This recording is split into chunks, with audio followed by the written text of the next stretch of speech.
YCP అధినేత జగన్ పై AP హోంమంత్రి అనిత తీవ్ర విమర్శలు చేశారు.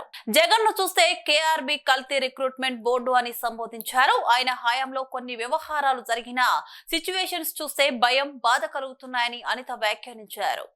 ఒక కేఆర్బీ అని అన్నించుమించు మనం అనుకుంటాం ఆర్ఆర్బీ అని, రైల్వే రిక్రూట్మెంట్ బోర్డు అలాంటి మాటలు వింటూ ఉండేవాళ్ళం ఇంతకుముందు.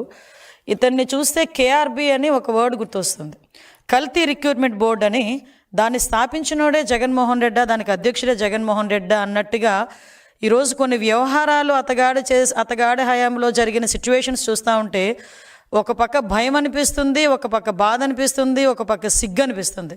ఇలాంటి వాడిన 5 సంవత్సరాలు ఆంధ్రప్రదేశ్ రాష్ట్రం భరించింది అని మనం అబ్జర్వ్ చేసుకుంటే, కోవిడ్ లాంటి పరిస్థితుల్లో వెంటిలేటర్ల మీద జనాలు చచ్చిపోతూ ఉంటే ఆ రోజు కల్తీ మందులు సరఫరా చేసి కల్తీకి నాంది పలికాడు, కల్తీ లిక్కర్ చేసి కల్తీ లిక్కర్కి నాంది పలికాడు.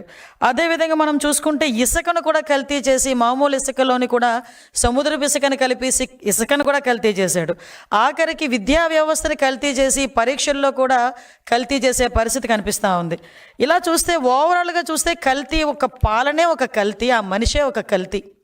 ఇవన్నీ పక్కన పెడితే ఆఖరికి ప్రసాదాల తయారీలో ఉపయోగించే నెయ్యిని కూడా కల్తీ చేసి, అది నెయ్యి కాదు, రసాయనాలతో తయారు చేసిన ప్రసాదం, అలా తయారు చేసి దాన్ని కూడా